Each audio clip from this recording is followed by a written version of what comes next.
पांचवा नामापराध क्या है? अर्थवाद। अर्थवाद का मतलब क्या होता है? अर्थवाद का मतलब होता है हमने गंगा जी की महिमा बताई मंच से और आप क्या सोचने लगे, ऐसी कोई महिमा है नहीं, अपने आप ही बोल रहे हैं।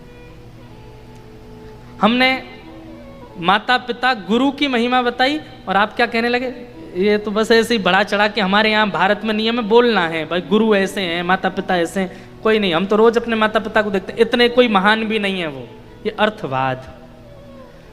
किसी वैष्णव के मुख से, किसी महापुरुष के मुख से जब आपने किसी शास्त्रीय बात को सुना तो उसके प्रति निष्ठा ना रख के बल्कि ऐसी भावना रखना, ये तो बड़ा चढ़ा के बोल रहे हैं, ये अपराध है। छठवा, नाम के बल पर पाप करना। वाह, ये तो सबसे बड़ी बात है। रोज जपते राधा राधा राधा राधा राधा राधा राधा राधा राधा राधा, रोज जपते हैं और जब कोई पाप करने की स्थिति आई ना, कल 2 माला एक्स्ट्रा कर लेंगे, इसको कर लेते हैं, क्या है? गंगा जी बगल में ही तो बह रही हैं हमारे। अभी हमसे गलती हो गई, हमसे अपराध हो गया, कोई बात नहीं, गंगा जी में नहा लेंगे, ठीक हो गया ना। अरे भाई, नाम और तीर्थ और दैव वस्तुओं का उपयोग आप इस भाव से करते हो कि कोई बात नहीं, अपराध बन गया तो कल 2 माला ज्यादा कर लेंगे, 3 माला ज्यादा कर लेंगे। नहीं, नाम के बल पे पाप नहीं। अगर गंगा स्नान करते हैं तो आपकी जिम्मेवारी है कि अगले गंगा स्नान के बीच में कोई भी पाप आपसे अगर बना तो गंगा जी रुष्ट हो जाएंगे। नहीं बने, इस संकल्प के साथ जाओ। 7वां, नाम की तुलना किसी अन्य साधन से करना।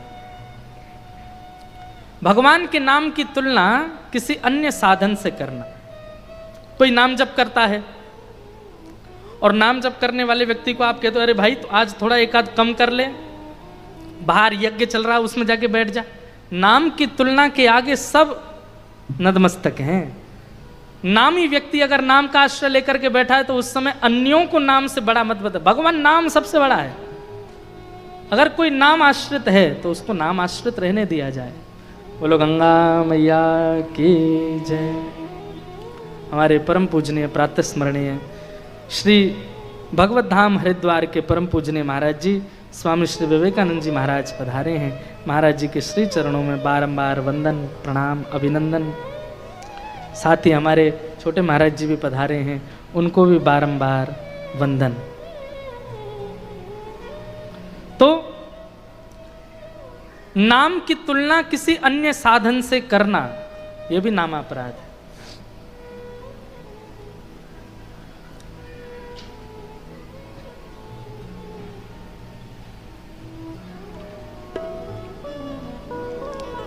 श्रीमन्नारायण नारायण नारायण श्रीमन्नारायण नारायण नारायण श्रीमन्नारायण नारायण नारायण श्रीमन्नारायण नारायण नारायण हरि हरि नारायण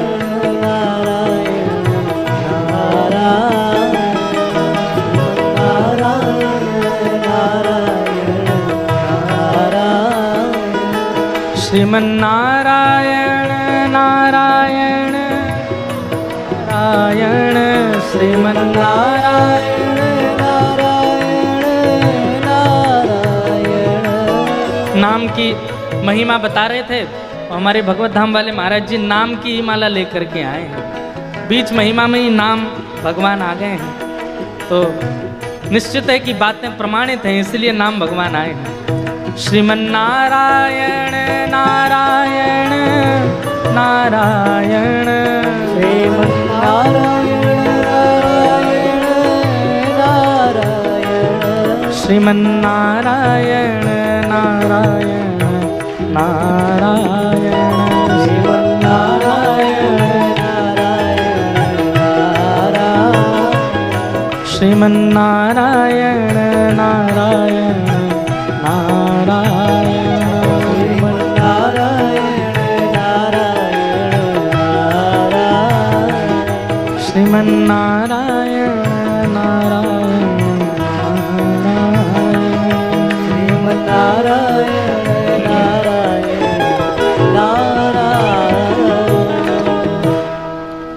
नाम की तुलना किसी अन्य साधन से करना, बद्रीनाथ जाना ज्यादा विशेष है, गंगा स्नान करना ज्यादा विशेष है, यज्ञ करना ज्यादा विशेष है, ये करना ज्यादा विशेष है, नाम भले ही छूट जाए, नहीं।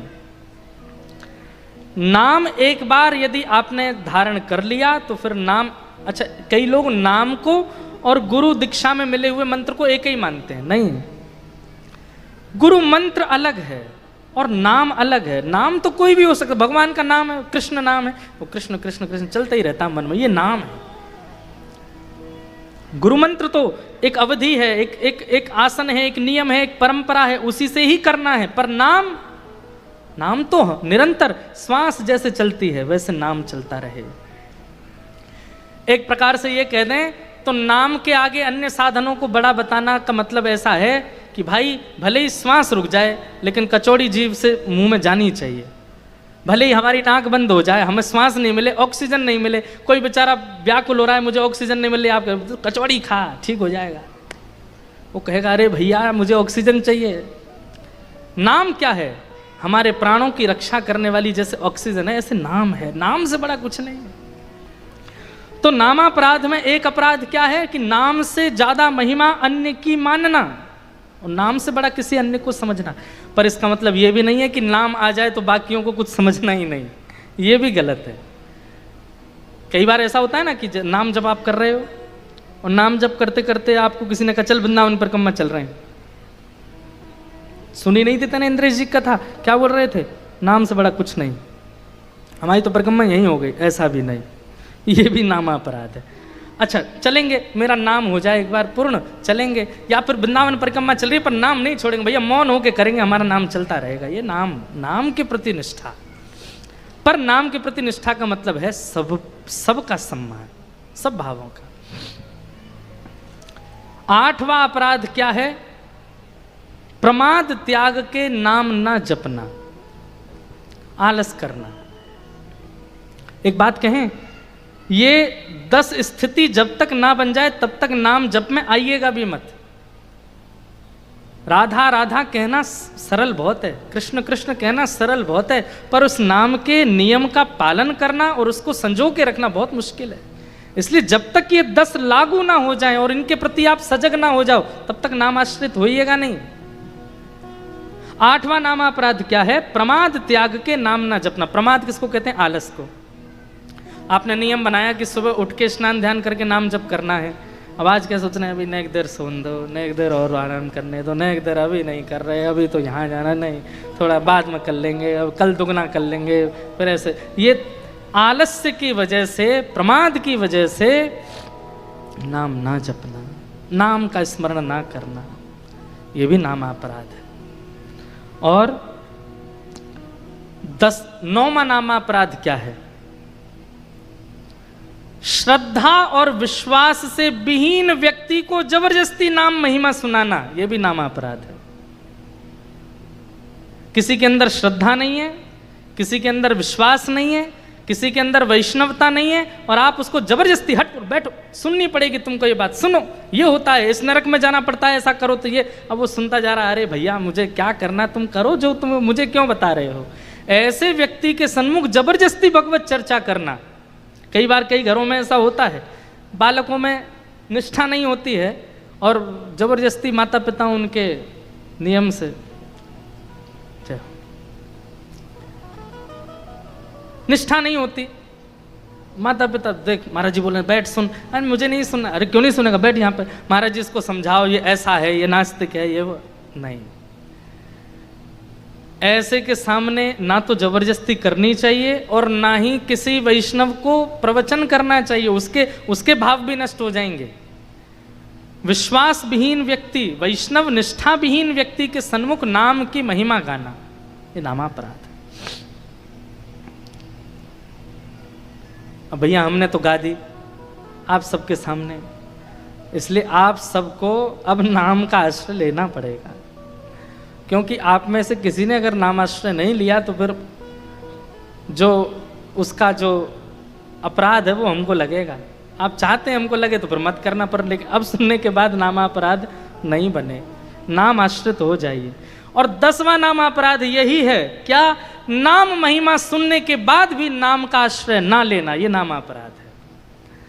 नाम महिमा सुन ली, नाम के बारे में इतना सुन लिया, भगवान नाम की इतनी महिमा जानने के बाद भी उनका आश्रय ना लेना, ये नामापराध है।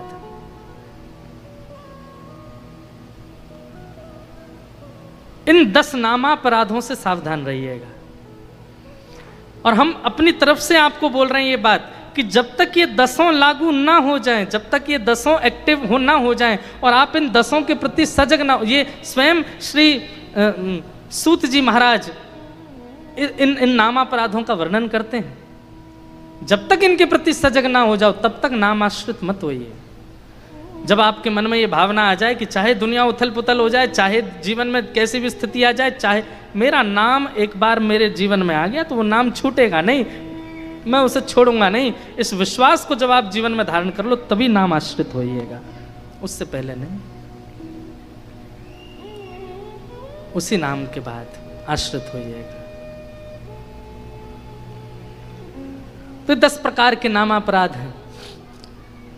तो बात ऐसी है कि भक्ति तो सबके जीवन में है, पर ज्ञान और वैराग्य नहीं है। इसलिए बंधुओं, जीवन में ज्ञान किस रूप में होना चाहिए? ज्ञान का रूप क्या होना चाहिए? क्या गलत है और क्या सही है, इतना बोध होना, यह ज्ञान है। और वैराग्य इस भाव का होना चाहिए, भाई सब स्वार्थ के हैं जीवन में, चाहे जो हो। हम आपके घर आएंगे तो आप दोनों को, आपकी युगल जोड़ी को हम आशीष ही देंगे, आपके बच्चों को हम प्रिय ही बोलेंगे, पर मंच से हम बोल सकते हैं सब स्वार्थी हैं, चाहे दुनिया में जो हो। बिना स्वार्थ के आपके पास कोई नहीं है। और इसका सबसे बड़ा प्रमाणित कथा गजेंद्र की कथा है। गजेंद्र मोक्ष की कथा सुनिए। एक गजराज, त्रिकूट पर्वत का स्वामी, उसकी असंख्य पत्नियां थीं और असंख्य बच्चे थे, और पूरे दिन उसका केवल एक ही काम था, इतनी संपत्ति इकट्ठा करना, इतना नाम यश वैभव इकट्ठा करना कि बच्चों को, पत्नियों को कोई संकट ना आवे। ये लोग सदा इस बात को याद रखें कि हमारे पति ने हमारे लिए कुछ छोड़ा, कमी नहीं छोड़ी। गजेंद्र पूरे दिन इन्हीं भावों में लगा रहता था, कभी किसी पत्नी को कष्ट ना हो, किसी बच्चे को कष्ट ना हो, इसी में लगा रहता था। एक बात बोलें, अभी बोलते बोलते मन में आया, ठाकुर जी ऐसे नहीं है, इसलिए कई बार साधकों को भी कष्ट हो जाता है, क्योंकि ठाकुर जी जानते हैं भाई संसार में सब स्वार्थी, इसलिए कई बार बड़े बड़े महापुरुषों को भी रोग हो जाते हैं। कई लोग सोचते हैं ये तो भगवान का भजन करते हैं फिर भी इनको रोग लगा दिया भगवान ने, क्योंकि भगवान हमारे आपकी तरह नहीं है ना। ठाकुर जी जानते हैं कि संसार में सब स्वार्थी हैं, इसलिए बीच बीच में डेकाडोन देते रहो सबको सबको संकट देते रहते हैं ठाकुर जी, ताकि बैलेंस बना रहे। तो गजेंद्र की एक ही चिंता रहती थी कि मेरे परिवार में बच्चे पत्नी कभी ये ना कह दें कि आपने हमारे लिए ये नहीं किया, सारी व्यवस्थाएं कर दी। पत्नी कहती थी हम तो धन्य भाग हमारे ऐसे पति हमको मिले। बच्चे कहते हैं हमारे पिता जैसा पिता नहीं हो सकता। बस इतनी प्रशंसा सुन के गजेंद्र रोने लगता था, कितना प्रेम करते हैं मुझसे, कितने मेरे हैं ये लोग। और एक दिन स्नान कर रहा था। एक बात तो है बंधुओं, जिसको आपने अपना अति प्रिय मान लिया हो कभी संसार में, ठाकुर जी भी फिर कमर कस के दिखवा देते हैं एक दिन, देख कितना प्रिय है ये, देख ले। इसलिए सूरदास जी कहते हैं बिन गोपाल को नहीं अपनो। चाहे आप इस वक्त आप अपनी पत्नी के बगल में बैठे हो, बच्चों के संग बैठे हो, फिर भी हम आपको आज्ञा दे करके मंच से कह रहे हैं कि ठाकुर जी से ज्यादा आपका सगा कोई नहीं है, सब स्वार्थी। और समय आया एक दिन गजेंद्र अपने पूरे परिवार के साथ स्नान कर रहा था, तभी ग्राह ने आकर के उसका पैर पकड़ लिया। पहले तो गजेंद्र को लगा कि जल का जीव है, छोड़ देगा थोड़ी देर में, लेकिन थोड़ी देर में भी जब नहीं छोड़ा, पत्नी से बोला मुझे लगता है किसी जल के जीव ने मेरा पैर पकड़ लिया, तुम थोड़ा सूंड से सूंड मिला के निकालना मुझको। अरे कैसे पकड़ लिया? सारी पत्नियां लग गईं। गजेंद्र बोला अरे इतनी की आवश्यकता नहीं है, एक दो निकाल दो। नहीं नहीं नहीं, हमारे स्वामी को कष्ट हो रहा है, हम तो सब लगेंगे। सारी पत्नियां सूंड से सूंड और पूंछ मिला करके एक संग खींच रही हैं। बच्चे भी लग गए। लेकिन गजेंद्र बाहर नहीं आया। 3 दिन बीत गए, 4 दिन बीत गए, 5 दिन, बच्चे बेचारे भूखे प्यासे धीरे धीरे छोड़ के जाने लगे। गजेंद्र को लगा बच्चे हैं, छोटे हैं, भूखे हैं, बेचारे चले गए, लेकिन मुझे तो निकलना है यहां से। 10 दिन बीत गए, अब तो पत्नियां भी जाने लगी। तो जो जो पत्नी छोड़ के जाती थी ना, तो गजेंद्र के मन में आता था, इसका तो मुझे पहले एक बार लगा था कि ये मुझसे कम प्रेम करती है, तभी जा रही है। दूसरी पत्नी गई, इसका तो मुझे नहीं लगा था, पर ये भी जा रही है। ओ, इसका छोटा बेटा है ना, बच्चा है, उसकी चिंता के कारण जा रही होगी। तीसरी, अब वो अपने आप ही मनगढ़ंत सोच, अभी भी परिवार के लोगों को बुरा नहीं मान रहा है, अभी भी सबको अपना ही समझ रहा है। लेकिन जब सब चले गए, एक पत्नी बची, तब अपनी पत्नी को रोते हुए कहता है, कोई नहीं था मेरा, बस तू ही है, तुम ही मेरी हो। मैंने इतना सब कुछ इन सब के लिए किया, सब छोड़ के चले गए। आज मुझे ये बात बताने के लिए ठाकुर जी ने ये लीला की है कि मुझे असली प्रेमी पता चले। आज से तू ही मेरी रानी, मैं तेरा राजा हूं, हम दोनों, मैं बस निकल आऊं यहां से बाहर, मैं और तू ही राज करेंगे, इन सबको घर से निकाल दूंगा, और तेरे बच्चे और मैं, हम ही रहेंगे बस। 2-3 दिन बाद उसकी सूंड भी ढीली हो गई। गजेंद्र बोला, देवी क्या हुआ? कुछ खाया नहीं, 25 दिन हो गए, अब आप तो यहां से निकल नहीं पा रहे हैं, बच्चे भी भूखे प्यासे हैं, मैं कब तक रुकूं यहाँ? अगले जन्म में फिर मुलाकात होगी, चलते हैं। जब अंतिम पत्नी ने अपनी सूंड हटाई, महाराज वो ग्राह का पैर पकड़ना वो पीड़ादायी नहीं हो रहा था, जिनको अपना माना उनका छोड़ कर जाना इतना पीड़ादायी हो रहा था। गजेंद्र कहता, ऐसी वास्तविकता से भगवान किसी को अवगत मत कराना संसार में, नहीं तो ये संसार के लोग जी नहीं पाएंगे। ऐसा सत्य किसी को मत दिखाना, नाथ मेरी प्रार्थना है आपसे, जो आपने मुझे दिखाया है, क्योंकि संसार के लोग गंगा जी में डूब डूब के मर जाएंगे जब उनको पता चलेगा कि असली लोग हैं कैसे। अपनी स्तुति में कहता है गजेंद्र इस बात को कि इन संसार के लोगों को मत दिखाना ये दृश्य जो मुझे दिखाया है। तब गजेंद्र अंत में सोचता है, मैंने जिनको जीवन भर कभी प्रायोरिटी नहीं दी, अब केवल वही हैं। और कमल हाथ में लेकर के जब गजेंद्र स्तुति गाता है, गजेंद्र मोक्ष पूरी स्तुति गाते हुए अंत में कहता, नारायण खिल गुरो भगवन नमस्ते। गरुड़ पर बैठ करके शंख चक्र गदा पद्मधारी चतुर्भुज रूप धारण करके भगवान गजेंद्र की रक्षा करने के लिए आते हैं। अपने सुदर्शन चक्र से ग्राह का सिर धड़ से अलग करके गजेंद्र की रक्षा कर लेते हैं। पूर्व जन्म में रचना की थी गजेंद्र ने इस स्तुति की, जिस स्तुति को गजेंद्र गाता है, भगवान ने उसको याद दिलाया और बता दिया गजेंद्र को कि एकमात्र साँचे हम ही हैं तुम्हारे, और कोई नहीं है इस संसार में। इसलिए भैया बहुत ध्यान से सुनिए, बहुत ज्यादा वैराग्य मत हो जाना अभी, हाँ, लेकिन ये वैराग्य प्रकट रूप में मत करना कि बच्चे को कहो चल दूर बैठ मुझसे, स्वार्थी है तू। पत्नी से कहो देख रही, सुन रही महाराज जी क्या बोल रहे हैं, तू दूर हो जा, ऐसा नहीं। पर चित्त में ये बात रखो कि ये भी स्वार्थी है, ये भी स्वार्थी है, पत्नी भी रखे, ये भी स्वार्थी है, वो भी स्वार्थी है, सब स्वार्थ। मेरे अपने केवल राधा रमण है और कोई नहीं, मेरे अपने केवल गिरधर लाल हैं और कोई नहीं है।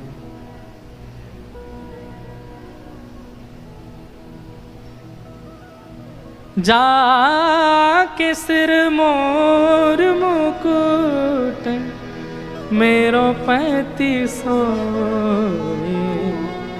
मेरे तो गिरधर गोपाल दूसरो न कोई। मीराबाई कह गई थी सालों पहले, मेरे केवल गोपाल जी और कोई नहीं। हम गाते हैं कथा में,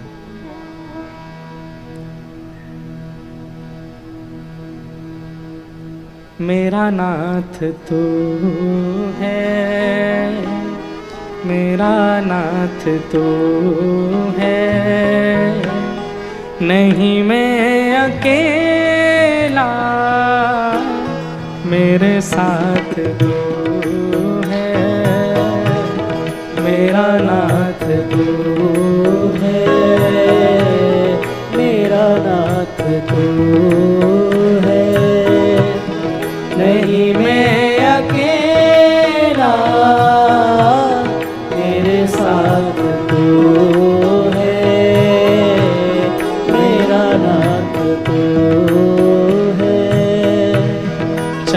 जा रहा हूँ मैं राह पे तुम्हारे, चला जा रहा हूँ मैं राह पे तुम्हारे।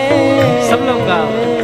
चला जा रहा हूँ मैं राह पे तुम्हारे, चला जा रहा हूँ मैं राह पे तुम्हारे। राह पे आए जो तूफान भारी, ओ राह पे आए जो तूफान भरे। ओ थामे हुए मेरा हाथ तू है, नहीं मैं अकेला, मेरे साथ तू है, मेरा नाथ तू है, मेरा नाथ तू है। नहीं मैं अकेला, मेरे साथ तू है, मेरा नाथ तू। प्यारे गिरधर लाल की जय हो।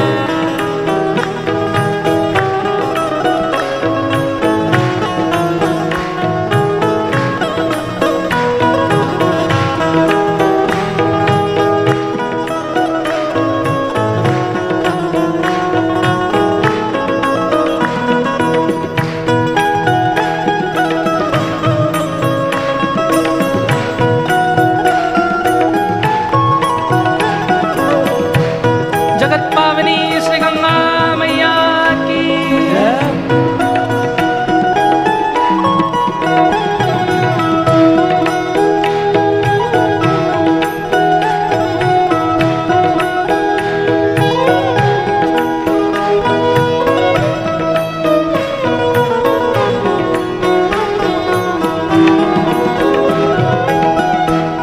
ठाकुर है तू मैं तेरा पुजारी, ठाकुर है तू मैं तेरा पुजारी।